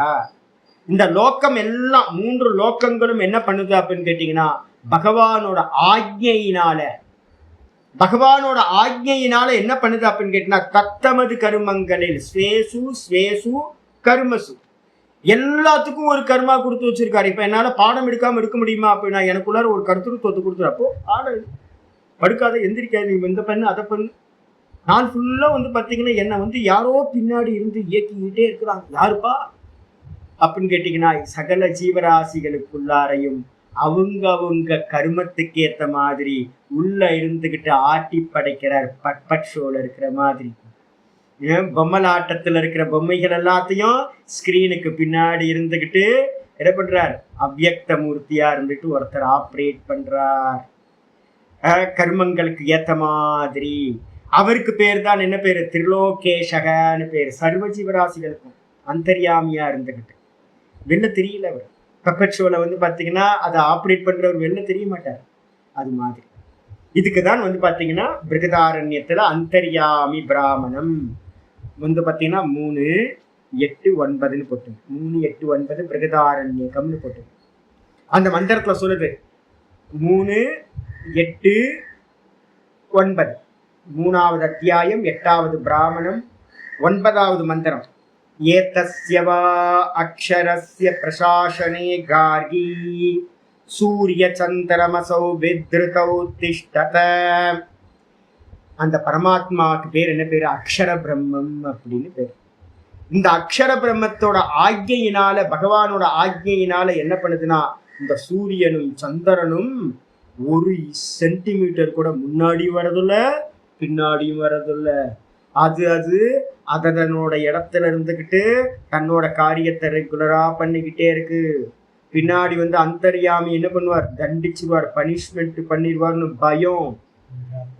வஜ்ரம் உத்தியதம் அப்படின்னு கட்டோபனிஷத்துல இருக்கு. கட்டோபனிஷத்து சொல்லுது பீசாஸ்மாத் வாதப்பவத்தே அப்படின்னு கட்டோபனிஷத்துல ஒரு மந்திரம் இருக்கு. இந்த காற்று பாத்தீங்கன்னா சுத்தி தெரிஞ்சுக்கிட்டு இருக்கு.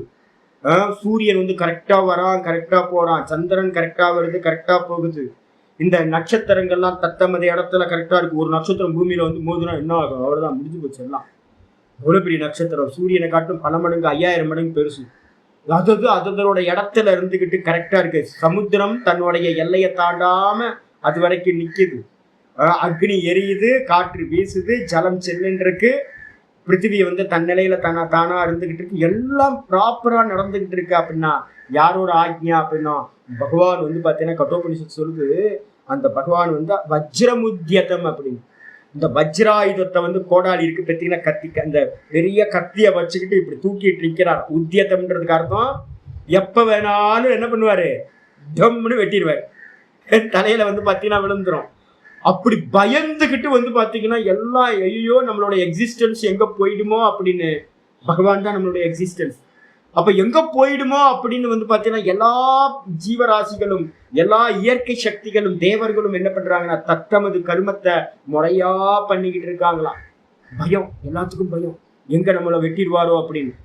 அதேதான் இங்க சொல்லுது, பிருகதாரண்யத்துல சொல்லுது, அந்த அக்ஷர பிரம்மத்தினுடைய ஆக்ஞையினால தான் சூரியனும் சந்திரனும் தத்தமது இடத்தில் வித்ருத திஷ்டத, நல்ல நிலை பெற்று நிற்கிறார்கள். ஏதஸ்யவா அக்ஷரஸ்ய பிரசாசனே கார்கி தியாவா பிருத்திவ்யௌ வித்ருத திஷ்டத. தியாவான சொர்க்கமும் இந்த பிருத்திவியும் தன் நிலையில மாறாம பாத்தீங்கன்னா நிலை பெற்றிருக்கின்றன. ஏதஸ்ய அக்ஷரஸ்யவா கார்கி பிரசாசனே கார்கி நிமேஷாக முகூர்த்தாக அகோராத்திராணி அர்த்தமாசாக மாஷா ரிதவஹ சம்வத்சரா இது வித்ருதஹ திஷ்டந்தி. அப்ப இந்த ரிது காலங்கள் எல்லாம் நிமிஷம், முகூர்த்தம், நாலு, பகல், இரவு, அதுக்கப்புறம் சுக்லபட்சம், கிருஷ்ணபட்சம், மாசம், சம்வத்சரம் சொல்லக்கூடிய வருஷம், இந்த காலங்கள் எல்லாம் இந்த பிரசாசனத்தினால், சுவாமியோட ஆர்டர்னால, ஆக்ஞையினால பாத்தீங்கன்னா நிலை பெற்று நிற்கின்றன அப்படின்னு. அதே மாதிரி நதிகள் எல்லாம் அதோட போக்குல சரியா போயிட்டு இருக்கு அப்படின்னா எல்லாம் அவரோட ஆக்ஞையில. இப்பதான் சிம்லால இருக்கிற ஒரு வீடியோ பார்த்துட்டு வந்து, இதுல குழு மணாலியில அப்படியே ஃப்ளட்டு போயிட்டு இருக்கு நதி. யாரோட ஆக்ஞா? அது சரியா ஓடுறதுக்கும் பின்னாடி ஒரு ஆக்ஞா இருக்கு. அது தறிக்கட்டி எல்லாத்தையும் டிஸ்ட்ராய் பண்ணிக்கிட்டு போகுது அப்படின்னா அதுக்கும் ஒருத்தரோட ஆக்ஞா இல்லாம அது நடக்காது. அப்ப என்ன தெரியும்னா, இங்க ஆச்சரியா தெளிவா இங்க பாஷ்யத்தை சொல்றாரு, இந்த 3 லோக்கங்களும் திரையோ லோக்காகா, இந்த 3 லோக்கங்களும் தது ஆக்ஞப்தாக பகவானோட ஆக்ஞையினால ஸ்வேஷு ஸ்வேஷு கர்மசு அதனுடைய கருமங்களில், ஏ மொளகா நீ காரமா இருக்கணும், ஏ சக்கரை நீ இனிப்பா இருக்கணும், ஏ உப்பு நீ உப்பா இருக்கணும், ஏ தண்ணி நீ சில்லுன்னு இருக்கணும் அப்படின்னு என்ன பண்றாரு அப்படின்னா விபாகம் பண்ணி, நீ இதை பண்ணட்டும் அப்படின்னு எல்லாத்தையும் விபாகம் பண்ணி அவங்க கர்மத்தை இருக்க வச்சு இவர் தான் கமாண்ட் பண்றாரு. அதனால அவருக்கு என்ன பேரு அப்படின்னு கேட்டீங்கன்னா திரிலோகேஷகான்னு பேர். அதனால அவருக்கு பேரு திரிலோகேஷக, 3 லோக்கங்களுக்கும் ஈஸ்வரனாக இருப்பவர். அதுக்கப்புறம் கேசவஹா அப்படின்னு அடுத்த நாமம், 648வது நாமம், ரொம்ப இம்பார்ட்டன்டான நாமம் கேசவஹா. நம்ம பொதுவா கேசவன் கேசவன் சொல்றோம்ல, வாசுதேவன்னாலும் சுத்த பிரம்மத்தை குறிக்கிறது, கேசவன்னாலும் சுத்த பிரம்மம். சுத்த பிரம்மம் எப்படி அப்படின்னு கேட்டீங்கன்னா ஆச்சாரியார் சொல்றார், ஒவ்வொன்றா சொல்றார். நேற்று பாட்டத்துல பாத்தீங்கன்னா நம்ம என்ன பண்ணோம் அப்படின்னு கேட்டீங்கன்னா, நேற்று பாட்டத்துல என்ன வந்துச்சு, அர்ச்சிஷ்மான் அப்படின்னு ஒரு பேர் வந்துச்சா. அர்ச்சிஷ்மான் அப்படின்னு பாத்தீங்கன்னா 633ல பாத்தீங்கன்னா அர்ச்சியை பத்தி சொன்னேன். சூரியனோட கதிர்கள் வந்து பார்த்தீங்கன்னா உள்ள இருக்கிறவன் யாரு? ஹிரண்யகர்பர். அவரோட கதிர்கள் மூலமா, சூரியன் கதிர்கள் தான் அவரோட கதிர்கள், இந்த மொத்த லோகத்தையும் வியாபிச்சிருக்கார். அப்போ வந்து பார்த்தீங்கன்னா இந்த லோகத்துல எதெல்லாம் பிரகாசிக்குதோ அதெல்லாம் முக்கிய கதிர்களை உடையவர், அர்ச்சியை உடையவர் யாருன்னா பகவான் தான் பிரதான அர்ச்சியை உடையவர்னு பார்த்தோம். அதே இடத்த இங்க கொண்டு வர ஆச்சாரியார் என்ன பண்றாரு அப்படின்னா பாஷ்யத்துல நல்ல கொட்டேஷன் கொடுக்குறார். கேசவகன்றதுக்கு அர்த்தம் சிம்பிளா எடுத்துக்கிட்டீங்கன்னா என்ன பண்ணணும்? பிரம்மா விஷ்ணு மகேஸ்வரனோட ஐக்கியம். இந்த மூணு பேரோட சுரூபமாக இருப்பவர். 3 பேரோட சுரூபம் அகார உக்கார மகார சுரூபமா பகவான் தான் இருக்கார். ஓம் அப்படின்னு இருக்கார். ஓம்ன்றது தான் வந்து பார்த்தீங்கன்னா பகவானோட சுரூபம். அவர் எங்க இருக்கார்? சுத்த பிரம்மம் எங்க இருக்கு அப்படின்னா அந்த பிரம்மாவையும் விஷ்ணுவையும் ஈஸ்வரனையும் 3த்தையும் வியாபிச்சு இருக்கிறவருக்கு பேர் தான் கேசவன். பிரம்ம தத்துவம் எங்க இருக்கார்? 3த்தையும் வியாபிச்சு இருக்கார். அவர் 4வதுன்ற துரியம் இல்லை. துரியம்னா 4வது செப்பரேட் அப்படின்னு அர்த்தம் எடுக்கக்கூடாது. அவர் என்ன பண்றார்? இந்த 3த்தையும் வியாபிச்சு இருப்பவர். திரிசு துரியம் திரிசு சந்ததம் ஒரு வார்த்தை சப்தம் இருக்கு. துரியம்ன்றதுக்கு அர்த்தம் என்னன்னா திரிசு சந்ததம், 3 அவஸ்தையிலையும் வியாபிச்சு எது இருக்கின்றதோ அதுக்கு பேரு துரியம் அப்படின்னு பேரு. ஜாகிரதத்துல பரமஹம்சானந்தா இருந்தான், சொப்பனத்துல வந்து பாத்தீங்க அப்படின்னா வேற ஒரு கேரக்டர் கிடைச்சு போச்சு. அப்புறம் டீப் ஸ்லீப்ல வந்து ஆனந்தமயனா இருக்காங்க. இந்த 3த்துலயும் வந்து பாத்தீங்கன்னா யார் இருக்கா அப்படின்னா நேத்து நான் பாடம் எடுத்தேன் பரமஹம்சானந்தா, நேத்து சொப்பனத்துல ஹரித்வார் போன வேற ஒரு கேரக்டரா, நேத்து நல்லா தூங்கி போன ஆனந்தமா. இந்த 3த்துலயும் யார் இருக்கா? நான் இருக்கேன்.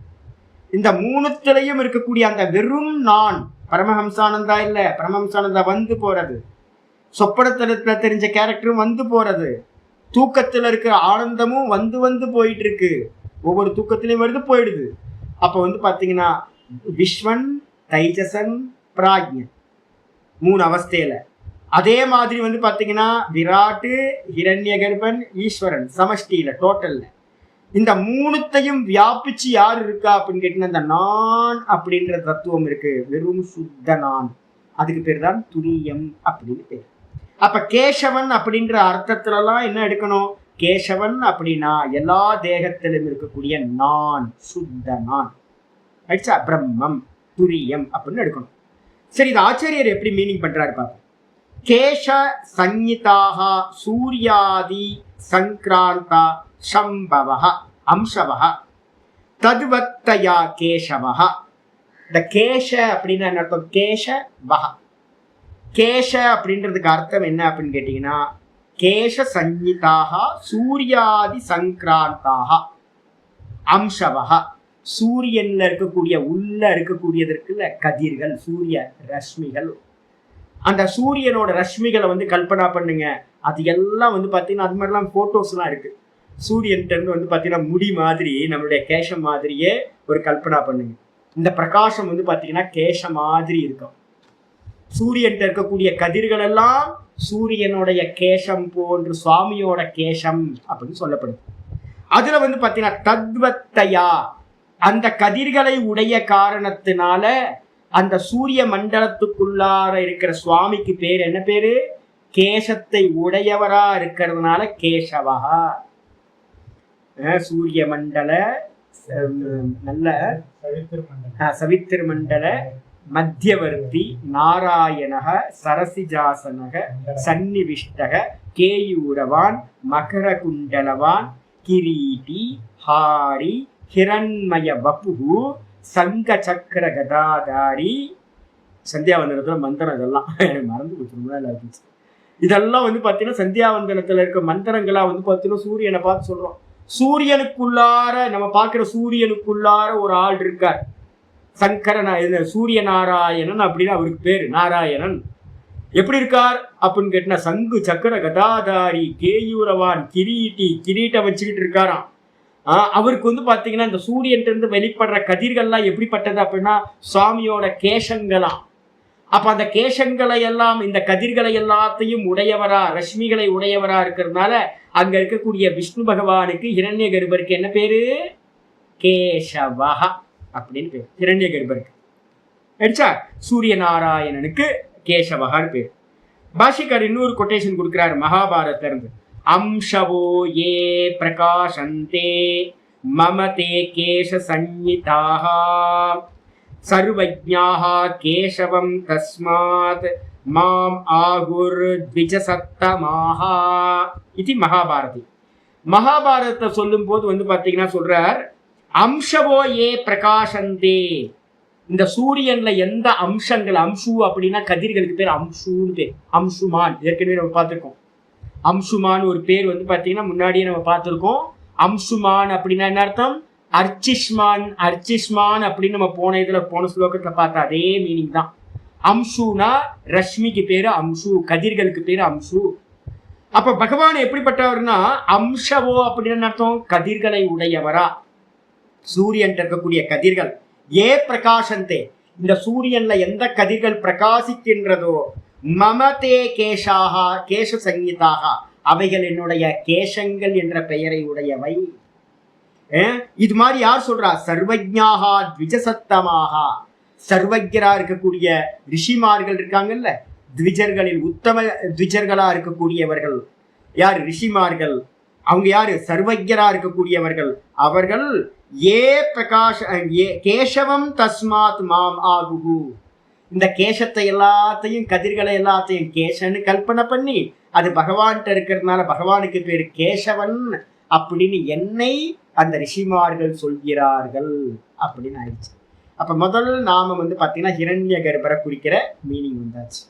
சூரியன் விராட்டு ஸ்தூல தேகம், அந்த சூரியனுக்குள்ளார இருக்கிற ஹிரண்ய கர்ப்பருக்கு பேரு பிராணாத்மா ஹிரண்ய கர்ப்பர்.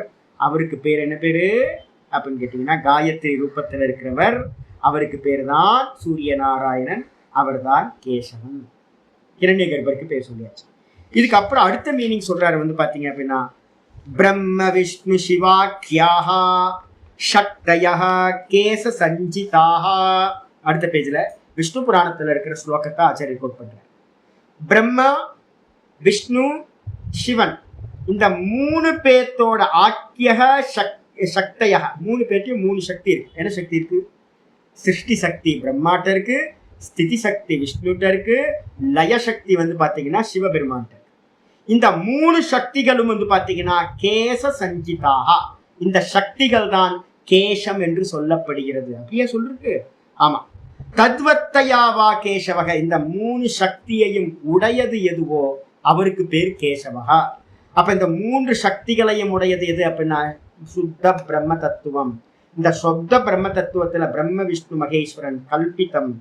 இந்த மூன்றும் சக்திகள் மாயையினால வந்து பாத்தீங்கன்னா சத்துவ குணத்துல படும்போது, இந்த சுத்த சைத்தன்ய மாயையோட சுத்த அந்த சத்துவ குணத்துல படும்போது யாரு? விஷ்ணு பகவான். ரஜோ குணத்துல படும்போது பிரம்மா, தமோ குணத்துல படும்போது சிவன். அப்போ மூணு குணங்களோட சக்தி இந்த மூணு பேரும். இந்த மூணு பேரும் யாருக்கு மேல கல்பித்தம்? இந்த சுத்த பிரம்மத்துக்கு மேல கல்பித்தம், மாயா கல்பித்தம். இந்த மூணு பேருக்கும் உடைய காரணத்தினால சுத்த பிரம்மத்துக்கு பேரு கேசவகா அப்படின்னு பேரு. சுத்த பிரம்மத்துக்கு மேல கல்பித்தமா இருக்கிற இந்த மூணு சக்தி. அதுக்கப்புறம் சொல்லுது திரைய கேஷினஹா இது சுருதேகே. மூணுக்கும் பேர் என்ன பேருனா, இந்த மூணு பேருக்கும் பேரு கேஷினஹா இது சுருதேகே. திரையாக கேஷினஹா, கேசத்தை உடையவர் யாரு அப்படின்னா பகவான். அவர் வந்து எதை உடையவர்னா மூன்றை உடையவர். பிரம்ம விஷ்ணு மகேஸ்வரன்ற மூணு சக்திகளை உடையவர் கேஷினஹா. இந்த மூணு சக்திக்கு பேரு கேஷி கேசம் அப்படின்னு மூணு கேசங்களா சொல்லப்படுது. அப்ப பிரம்மத்துக்கு வந்து பாத்தீங்கன்னா மூணு முடி இருக்கு. சொல்லி பாருங்க, மூணு முடி சுவாமி. ஒவ்வொரு முடியும் வந்து பாத்தீங்க அப்படின்னா ஒவ்வொரு பேர். பிரம்மா விஷ்ணு, ஆமா மூணு முடிச்சு. அதான் மூணு முடிச்சு தானே நம்ம சொல்றோம்ல, பந்தம் சொல்றோம்ல. அதுக்கப்புறம் ஆச்சாரி சொல்றார் மத்கேஷவ் வசுதா தலே. விஷ்ணு புராணத்துல இன்னொன்னு சொல்றார், மத்கேஷவ் வசுதா தலே, என்னுடைய கேசமா ரெண்டு கேசம் இந்த பூமியில இருக்கு அப்படின்னு விஷ்ணு வந்து பாத்தீங்கன்னா சொல்றார். விஷ்ணு வந்து என்னுடைய கேசம் ரெண்டு இந்த பூமியில இருக்கு, ஒன்னு பிரம்மா ஒன்னு சிவன். இந்த ரெண்டு கேசம் என்ன பண்ணுது? ஒன்னு சிருஷ்டி பண்ணுது, ஒன்னு வந்து பாத்தீங்கன்னா லயம் பண்ணுது. ரெண்டு கேசம் இந்த பூதலத்துல இருக்கு. நான் வந்து யாரு? நான் மூணாவது. இந்த மூணு சேர்ந்த சக்திக்கு பேர் என்ன பேரு? கேசவகா. அப்படின்னு இது கேஷ சப்தக சக்தி பரியாயத்வேன பிரயுக்தா. கேஷன்ற சப்தம் எதை குறிக்குது அப்படின்னா, எதை குறிக்குது? சக்தி பரியாயக. நான் வந்து ஏன் தெரியுங்களா கேசத்தை வச்சிருக்கேன்? நிறைய பேருக்கு தெரியவே தெரியாது இல்லை. நாங்கள் வந்து பார்த்தீங்க அப்படின்னா பிராண உபாசனை பண்ணுறவங்க, பிராணாயாம அபியாசம் பண்ணுறவங்க. நான் ஒரு காலத்தில் ரொம்ப பிராணாயாமம் பண்ணிட்டு இருந்தேன். பிராணாயாம அபியாசம் பண்ணிட்டு இருந்தீங்க ஜெயந்தி அம்மா, இப்போ பிராணாயாமம் பண்ணி பாருங்க, உங்களுக்கு பிராணசக்தி ரொம்ப க்ஷீணமாக இருக்கும். முடியை எடுத்தீங்க அப்படின்னா பிராணசக்தி வந்து பார்த்தீங்கன்னா ரொம்ப க்ஷீணமாகிடும். அதனால நாங்கள் என்ன பண்ணுவோம் அப்படின்னு கேட்டிங்கன்னா, நான் சன்னியாசம் பண்ணும்போதே இது பண்ண என்னன்னு கேட்டிங்கன்னா, இந்த தாடி மீசையெல்லாம் எடுக்க மாட்டேன், நீ சாகர காலம் வரைக்கும் எடுக்க மாட்டேன் அப்படின்னு. ஏன் அப்படின்னா இது எனர்ஜி, பிராணசக்தி வந்து பார்த்தீங்க அப்படின்னா இந்த கேசத்தில் மறைஞ்சிருக்கு. கேசம் இருக்கிற வரைக்கும் நமக்கு நல்ல பிராணசக்தி இருக்கும். கேசத்தை எடுத்தீங்க பிராணசக்தி தம்னு காணா போயிடும். அதனால வந்து பார்த்தீங்கன்னா இந்த கேசம்ன்ற சப்தமே வந்து எதை குறிக்கிறது அப்படின்னா சினானிம்ஸ், சக்திக்கு வேற ஒரு பேர் தான் வந்து பார்த்தீங்கன்னா கேஷன்னு பேர் ஆயிடுச்சா. அதுதான் இங்க சொல்லியிருக்கேன். இவ்வாறு பிரயுக்தம், இவ்வாறு பிரயோகம் செய்யப்படுகின்றது. இப்போ கேட்டுங்க யாராவது நான் சொல்லும்போது, சாமி என்ன முடின்றதுக்கு சக்தின்னு எடுக்கிறாரு, என்ன எங்க எடுத்தார்? எல்லாம் சாஸ்திரம். நான் எதையெல்லாம் பேசுறேனோ எங்கெங்கேயாவது பேசுவேன். நான் எல்லாத்துக்கும் பிரமாணம் எங்க அப்படின்னு கேட்டீங்கன்னா சாஸ்திரம் தான் பிரமாணம். அப்ப இனிமே நமக்கு ஞாபகம் இருக்கணும், எங்கேயாவது நாம் எங்கேயாவது பிராணாயாம கிளாஸ்ல பேசிக்கிட்டு இருப்பேன், எங்கேயாவது யோகா கிளாஸ்ல பேசிக்கிட்டு இருப்பேன், சாதகர்கள் வந்து பார்த்தீங்கன்னா முடியை எடுக்கக்கூடாது அப்படின்னு நான் சொல்றேன்னா என்ன அர்த்தம்? அதுதான் எனர்ஜி அப்படின்னா எங்கிருந்து சாமி சொல்றாரு எனர்ஜி அப்படின்னா இதான் பிரமாணம். இங்க இருந்து ஒவ்வொன்றா நமக்கு வந்து உள்ள காப்பி ஆகிட்டே இருக்கணும். எந்தெந்த இடம் சிமிலரான இடம் இருக்கோ அந்தந்த இடத்துல எல்லாம் மீனிங் எடுத்துக்கிட்டே இருக்கணும். இப்ப நான் சொல்றேன் நிறைய ரகசியமான அர்த்தங்கள்லாம் சொல்றேன்ல, அந்த ரகசியமான அர்த்தங்கள்லாம் எங்க இருக்குன்னா வேற ஒரு இடத்துல சொல்லப்பட்டிருக்கு. அதை வந்து எடுத்து இங்க கனெக்ட் பண்றது, இதான் பண்றது ஆயிடுச்சா. இதுக்கப்புறம் ஆச்சரியம் முக்கியமானதுக்கு வர. இப்ப சொன்னதெல்லாம் வந்து பாத்தீங்கன்னா சும்மா, ஆனா முக்கியமானது என்ன அப்படின்னா ஒரு ஸ்லோகம் வந்து பாத்தீங்கன்னா ஹரிவம்சத்துல இருக்கிற ஸ்லோகம் சொல்லுது, கோ பிரம்மேதி சமாக்கியாத ஈசோகம் சர்வதேகினாம் ஆவாம் தவ அம்ச சம்பூதௌ தஸ்மாத் கேசவ நாமவான் அப்படின்னு வந்து பாத்தீங்கன்னா சொல்லப்பட்டது. என்ன அர்த்தம்னா இதை பிரிச்சிங்க அப்படின்னா என்னெல்லாம் பிரிக்கலாம்? கேசவ பிரிச்சிங்க அப்படின்னா 3 சொல்லுவான், கஷ்ட அஷ்ட ஈஷஸ்ட, 3 பிரிக்கணும். கஷ்ட அஷ்ட ஈஷஸ்ட, க அ ஈஷ 3 பிரிக்கணும். கா பிரம்மாவை குறிக்கிறது, அ விஷ்ணுவை குறிக்கிறது, ஈஷ ருத்ரனை குறிக்கிறது. பிரிச்சுக்குங்க, ரெண்டு விபாகம் பண்ண போறோம். கஷ்ட அஷ்ட ஈஷஸ்ட, கஷ்ட அஷ்ட ஈஷஸ்ட, இந்த 3 சேர்த்திங்கன்னா கேஷ அப்படின்னு வந்துடும். கேஷன்ற வந்துடும். இக்கு பிளஸ் ஆ கா, அது கூட ஈய போட்டிங்கன்னா கே ஆயிடும். ஈஷாவை சேர்த்துட்டிங்கன்னா கா பிளஸ் ஈஷ கேஷன்னு வந்துடும். காவை பிரிச்சிங்கன்னா என்ன பண்ணலாம்? இக்கு பிளஸ் ஆ கா. கா பிரிக்கும் போது எப்படி பண்ணணும்? இக்கு பிளஸ் ஆ கா. கா கூட வந்து பார்த்தீங்கன்னா ஈஷன்ற சப்தத்தை சேர்க்கும் போது காவும் ஈஷவும் சேர்ந்து கேஷ அப்படின்னு ஆயிடும். அப்ப கேஷன்ற சப்தத்துல 3 பேர் அடக்கம் ஆயிடுச்சா. பிரம்மா கோ பிரம்மேதி, அதான் இங்க சொல்லுது கோ பிரம்ம இதி. கோனா கா, இக்கு போட்டுக்கணும். டிக்ஷனரியில வந்து பாத்தீங்கன்னா கான்னு எங்கேயாவது எடுத்து பாத்தீங்கன்னா பிரம்மான்னு ஆரம்பிக்கும். அதே மாதிரி முதல்ல ஆன்னு ஆரம்பிக்கும். டிக்ஷனரியில முதல்ல எடுத்து என்ன ஆரம்பிக்கும்? சம்ஸ்கிருத டிக்ஷனரியில ஆன்னு எடுத்தாவே என்ன ஆரம்பிக்கும்? விஷ்ணு. வந்து எப்படிப்பட்டது? சர்வ வியாபகம். விஷ்ணு பகவான் வந்து வியாப்தி, எல்லாத்தையும் வியாபிச்சிருப்பார். அகாரம் என்னது அப்படின்னு கேட்டீங்கன்னா வாயை திறந்தாவே அகாரம் தான். இந்த உலகத்துல பால்ல நெய் மாதிரி பகவான் வந்து பாத்தீங்கன்னா வியாபிச்சிருக்கார் அகார ரூபமா. அப்ப கா வந்து பாத்தீங்கன்னா பிரம்மா, அதுக்கப்புறம் வந்து பாத்தீங்கன்னா ஆ வந்து பாத்தீங்கன்னா விஷ்ணு, அப்புறம் ஈஷான்றது வந்து பாத்தீங்கன்னா ருத்ரன். ருத்ரன் வந்து பாத்தீங்கன்னா இந்த இடத்துல சொல்ற மாதிரி சிவபெருமான் சொல்ற மாதிரி இந்த ஸ்லோகம் இருக்கு. சிவபெருமான் சொல்றாரு கோ பிரம்மேதி சமாக்கியாத. கான்றது வந்து பாத்தீங்கன்னா பிரம்மத்துக்கு பேராக சொல்லப்படுகிறது. கானா பிரம்மம், இக்கு கானா இக்கு எடுக்கும். கா. அதுக்கப்புறம் வந்து பாத்தீங்கன்னா ஈசோகம் சர்வதேகினாம். நான் யாரு? ஈஸ்வரன். நான் எங்க இருக்கேன் அப்படின்னா எல்லா தேகத்திலையும் நான் என்ன பண்றேன்? தேகினாம், தேகத்தை உடையவர்களிடத்துல எல்லாம் நான் ஈஸ்வரனா இருக்கேன். ஈஸ்வரனா யாரு? அந்தர்யாமி. ஈஸ்வரன் யாரு? அந்தர்யாமி. இந்த ரெண்டும் சேர்ந்த சுரூபமா ஆவாம் தவ அம்சபூதௌ. நாங்க 2 பேரும் பிரம்மாவும் சிவனும் வந்து பாத்தீங்கன்னா என்னது, நாங்க 2 பேரும் உங்களுடைய அம்சமா விஷ்ணுவோட அம்சமா சம்பூதௌ நாங்கள் உண்டானோம். அதனால தஸ்மாத் கேசவ நாமவான் துவாம், நீங்க வந்து பாத்தீங்கன்னா கேசவன் அப்படின்ற பெயரை உடையவராக ஆனீர்கள் அப்படின்னு சிவபெருமான் ஹரிவம்சத்துல சிவபெருமான் சொல்ற மாதிரி ஸ்லோகமான சொல்லப்பட்டிருக்கு. அப்ப வந்து என்ன அர்த்தம்னு கேட்டீங்கன்னா, பிரம்ம விஷ்ணு மகேஸ்வரனோட ஐக்கியம்தான் கேசவன். அகார உக்கார மகாரத்தோட ஐக்கியம் ஓம். இந்த ஓம் வந்து பாத்தீங்க அப்படின்னா எதை, இதோட ஆதாரம் இது துரியம். அந்த துரியத்துக்கு மேலதான் அகார உக்கார மகாரம் கல்பிதம். கேசவன் அப்படின்றதுக்கு அர்த்தம் துரிய பதம் சுத்த பிரம்மத்தை குறிக்கக்கூடியது அப்படின்னு எடுத்துக்கணும். இதுக்கப்புறம் 649 விற்பத்தி யாராவது எழுதினீங்க அப்படின்னா ஒரு விற்பத்தி இருக்கு. கஷ்ட அஸ்ச ஈஷஸ்ச கேசாஸ் திரிமூர்த்தயः தே வசே வர்த்தந்தே யஸ்ய சக கேசவः. இந்த 3 கஷ்ட அஸ்ச ஈஷஸ்ச. கஷ்டனா பிரம்மா, கானா பிரம்மா, ஆனா விஷ்ணு, அதுக்கப்புறம் ஈசனா சிவன். இந்த 3 மூர்த்திகளும் கேசஸ் திரிமூர்த்தயா. இந்த 3 மூர்த்திகளை குறிக்கிறது கேசன்றதுல வந்துடும். இதை உடையவர் இவர். இது தே வசே வர்த்தந்தே யஸ்ய. இந்த 3 சக்திகளும் எவருடைய வசத்தில் இருக்கின்றதோ, யஸ்ய வசே சக கேசவக, யாரோட வசத்துல இருக்கு, அந்த துரியத்தோட வசத்துல தான் இந்த 3 சக்திகளும் இருக்கு. அந்த பிரம்மத்துக்கு பேர் தான் கேசவகா அப்படின்னு பேர்.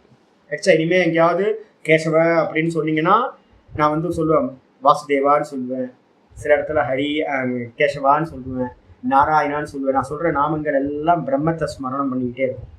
நான் எப்போ சொன்னாலும் நாராயணன் நாராயணன் நாராயணன் சொல்றேன் அப்படின்னா நரஸ்யயனம் நாராயணம் சுத்த பிரம்மம். பிரதிபிம்பங்களுக்கெல்லாம் ஆதாரமா இருக்கிறது பிம்ப பூத்தத்துக்கு பேரு நாராயணன் பேர். அப்போ கேசவன் சொன்னீங்க அப்படின்னா மும்மூர்த்திகளோட சுரூபமா இருக்கிறது சுத்த நிர்குண நிராகாரம். இந்த 3 மூர்த்திகளும் மாயையினால கல்பிதம். அகார உக்கார மகாரம் சத்வரஜஸ்தமசு அப்படின்னு இருக்கும். அதுக்கப்புறம் 649வது நாமம் கேஷிஹா. கேஷிஹான என்ன அர்த்தம்? கேஷி நாம. ஆச்சாரியர் சொல்றார் கேஷி நாமானம் அசுரம் ஹதவா நிதி கேஷிஹா. கேஷி என்ற பெயரை உடைய அசுரம்னா அசுரனை ஹதவான் பகவான் கொன்றதால், பகவான் தான் அந்த கேஷின்ற அரக்கனை கொன்றார். அதனால சுவாமிக்கு பேரு கேஷிஹா அப்படின்னு பேரு. பார்பருக்கு எல்லாத்துக்கும் பேர் என்ன சொல்லலாம்?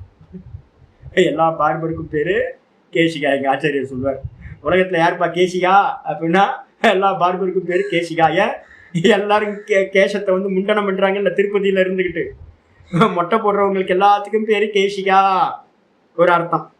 யார் மொட்டை போடுறா அப்படின்னு கேட்டீங்கன்னா, இந்த மொட்டை போடுறதுக்கு தாத்பரியம் என்ன அப்படின்னு கேட்டீங்கன்னா அகங்காரத்தை குறிக்கிறது இந்த சிகா கேசம்.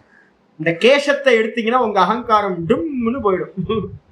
அதனால வந்து பாத்தீங்கன்னா அகங்காரத்தை யார் நாசம் பண்றா? குருநாதர். நீ வந்து பாத்தீங்கன்னா ஜீவன் கொம்பு விட்டுக்கிட்டு அலையிறல்ல, நான் தான் அப்படின்னு, நான் இந்த மாதிரியாக்கும் அந்த மாதிரியாக்கும்னு சாமி என்ன பண்றார்? நீ ஒன்றும் இல்லை புண்ணாக்கு, நீ வெறும் பேரு தான். சாமி என்ன பண்றார்? தங்கம் தான் உண்மை, கம்மல் மூக்குத்தி எல்லாம் ஒன்றும் இல்லை. நான் கம்மல், நான் மூக்குத்தி, நான் ஒட்டியானோ, நான் நெக்லஸ் ஆக்கும், நான் கிரீடமாக்கும். புண்ணாக்கு கிரீடமாவா இருக்கட்டும், இல்லை வந்து பார்த்தீங்கன்னா நெக்லஸாக இருக்கட்டும், ஒட்டியானமாக இருக்கட்டும், என்ன இருந்தாலும் என்னது கடைசியில் அது மாதிரி ஒன்று இல்லவே இல்லைப்பா. ஒட்டியானம் ஒன்று இல்லை, கம்மல் ஒன்று இல்லை, நெக்லஸ் ஒன்று இல்லை. எது இருக்கு? தங்கம் மட்டும்தான் இருக்கு. அதே மாதிரி ஜீவன் சொல்லிக்கிட்டு இருக்கியே நான் ஒரு புண்ணாக்கும் இல்லை, நீனும் ஒரு ஆள் இல்லவே இல்லை. ஐயோயோ ஆமா இல்ல, ஆமா புரிய வச்சு என்ன பண்ணுவார்? நான் ஒன்றும் இல்லை, இருக்கிறது யாரு? பகவான் மட்டும்தான் இருக்கார் அப்படின்னு ஒருத்தர் புரிய வச்சு நம்மளோட அகங்காரத்தை நாசம் பண்றாருல, அந்த குருநாதருக்கு பேரு பார்பர்னு பேரு. அந்த குருநாதருக்கு பேரு அகங்காரத்தை முடிய எடுக்கிறவர். முடி என்னது? அகங்காரம் தான் முடி. அந்த முடிய வந்து பாத்தீங்கன்னா அவர் தான் முண்டனம் பண்றார். ஏன் சுவாமி அப்படி சொல்றீங்க? அசிங்கமா சொல்றீங்களா சாமி அப்படின்னு. சன்னியாசத்தப்ப என்ன பண்ணுவாங்க தெரியுங்களா உங்களுக்கு? பார்பர்கிட்ட போயிட்டு என்ன பண்ணுவாங்க, சன்னியாச கிரியா வந்து முன்னாடி நாள் பார்பர்கிட்ட போயிட்டு மொத்தமாக முண்டனம் பண்ணிடுவாங்க. பிரம்மச்சாரிகள் என்ன பண்ணுவாங்கன்னா கொஞ்சம் சிக்க வச்சிருப்போம் எப்போவுமே, ஒரு கைப்பிடி அளவு. இப்போல்லாம் யாரும் ரொம்ப கம்மியாக வைக்கிறாங்க, ஏன்னா ஆஃபீஸில் போகிறதுனால எல்லாம். நாங்களாம் வந்து பிரம்மச்சாரிகளை பார்த்தா வந்து பார்த்தீங்கன்னா ஒரு கைப்பிடியாவது, நான்லாம் வந்து முன்னாடி நல்ல சிக வச்சிருந்தேன், ஒரு கைப்பிடியாவது இருக்கணும்.